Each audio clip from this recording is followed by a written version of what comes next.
শত চেষ্টা করেও এবার শেষ রক্ষা হলো না। হ্যাঁ বন্ধুরা, ভিডিওটা লাইক দিয়ে দেখতে থাকুন। যে মুহূর্তে কিনা ইন্দ্রাণী গাঙ্গুলি এবং বাড়ির শুদ্ধ সমস্ত লোকেরা কুসুমকে বাঁচানোর জন্য, কুসুমকে নিজের সিদ্ধান্ত থেকে পিছিয়ে আনার জন্য যখন কিনা গুরুজির আশ্রমে ছুটে যায় এবং সেখানে গুরুজি লোকেরা যখন কিনা কুসুমের বলিদানের সমস্ত প্রস্তুতি নিয়ে ফেলে এবং গুরুজি যখন কিনা কুসুমকে বলতে থাকে যে কুসুম তুমি তৈরি হয়ে গিয়েছো, তুমি মনস্থির করে ফেলেছো তো যে তুমি এই সিদ্ধান্তে অনড় থাকবে, ঠিক সেই মুহূর্তে কুসুম বলতে থাকে যে গুরুজি এই পর্যন্ত এই প্রশ্নটা আপনি অনেকবার আমাকে করেছেন, কিন্তু একবারও কি আপনি আমাকে দেখেছেন যে আমি নিজের সিদ্ধান্ত থেকে পিছিয়ে যাওয়ার কোনো রকম কোনো ভাবনা চিন্তা করেছি? তাহলে আমি এতক্ষণ পর্যন্ত যখন স্থির ছিলাম নিজের সিদ্ধান্তে, তাহলে এখনও আমি আমার সিদ্ধান্তে অনড় থাকবো এবং আমার সিদ্ধান্ত থেকে আমাকে কেউ নড়াতে পারবে না। শুধু আমি এতটুকু নিশ্চয়তা চাই যে আমি এই পৃথিবী ছেড়ে চলে যাওয়ার পর অন্তত আমার পেছন থেকে আমার পরিবারটুকু সুরক্ষিত থাকবে এবং ছোটো সাহেবের জীবনে কোনো রকম কোনো আর ঝড়ঝাপটা আসবে না, কোনো বিপদ আসবে না। আপনি শুধু আমাকে এতটুকু নিশ্চিত করুন। ঠিক সেই মুহূর্তে গুরুজি বলতে থাকে যে তুমি প্রাণের বদলে প্রাণের বলিদান দিচ্ছ, এর থেকে বড় বলিদান আর কি হতে পারে বলো তো?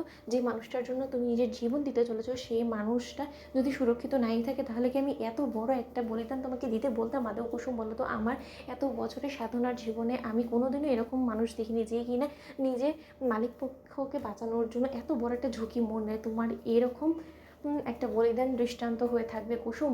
ওপারে তুমি ভালো থেকো, আমি ঈশ্বরের কাছে এটুকুই প্রার্থনা করি। যাও মা, আর পেছন ফিরে তাকানোর তোমার কোনো রকম কোনো সময় নেই। ঠিক সেই মুহূর্তে কুসুম যখন কিনা চোখে জল নিয়ে কাঁদতে কাঁদতে পেছন ফিরে না তাকিয়ে পেছনের সমস্ত স্মৃতিগুলোকে অতীতে ফেলে রেখে যখন কিনা আগুনে ঝাঁপ দেয়, ঠিক সেই মুহূর্তে ইন্দ্রাণী গাঙ্গুলি, অনুশ্রী, শঙ্কর, দীপালি, মীনাক্ষী সমস্ত লোকেরা সেখানে এসে চিৎকার করে ওঠে এবং আহাজারি করতে থাকে এবং বারবার করে বলতে থাকে যে কুসুম কুসুম এ পাগলামো করবে না তুমি। কুসুম, তোমাকে আমি বারণ করছি। কুসুম, তুমি পিছিয়ে এসো। কুসুম, আমি কোনো মতেই তোমার জীবনের বিনিময়ে বাঁচতে চাই না। আমি পৃথিবীর বুকে শ্বাস নিতে পারবো না কুসুম, কারণ আমার জীবন যে তোমার মধ্যে এবং তোমার প্রাণটাই যদি না থাকে তাহলে আমি কী করে বাঁচবো? কুসুম, এরকম পাগলামো করবে না তুমি। কুসুম, তুমি আমাকে কথা দিয়েছিলে যে তুমি চিরকাল আমার সঙ্গে বাঁচবে এবং আমরা পৃথিবীতে যদি বেঁচে থাকি একসঙ্গে বাঁচবো, আর যদি মরতে হয় একসঙ্গে মরবো। তুমি যদি কুসুম এই পাগলামো থেকে পিছিয়ে না যাও, তাহলে কিন্তু আমি নিজেও আত্মহত্যা করতে বাধ্য হব। গুরুজি, আপনি এরকম একটা বিধান দেওয়ার আগে একবারও ভাবলেন না? ঠিক সেই মুহূর্তে ইন্দ্রাণী গাঙ্গুলি যখন গুরুজির উপরে ক্ষিপ্ত হয়ে বলতে থাকে যে গুরুজি, এরকম একটা ছোট্ট মেয়েকে এত বড় একটা শাস্তি শুনিয়েছেন, আপনি পাপের প্রায়শ্চিত্ত নাম করে ওকে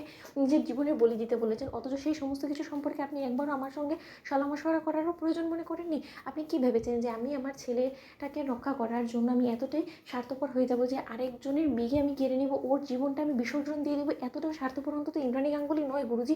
আপনি কেন বুঝতে চাইলেন না বলুন তো? ঠিক সেই মুহূর্তে ইন্দ্রাণী গাঙ্গুলি যখন বলতে থাকে যে কুসুম, তোমার দেবীমা তোমাকে আদেশ করছে, তুমি বেরিয়ে এসো, বেরিয়ে এসো। ঠিক সেই মুহূর্তে কুসুম যখন বলতে থাকে যে সময় যে শেষ হয়ে গিয়েছে দেবীমা, আপনি শুধু প্রার্থনা করবেন ওপারে যাতে আমি ভালো থাকি, বিদায়। তো বন্ধুরা, লাইক এবং শেয়ার করে সাবস্ক্রাইব করতে ভুলো না।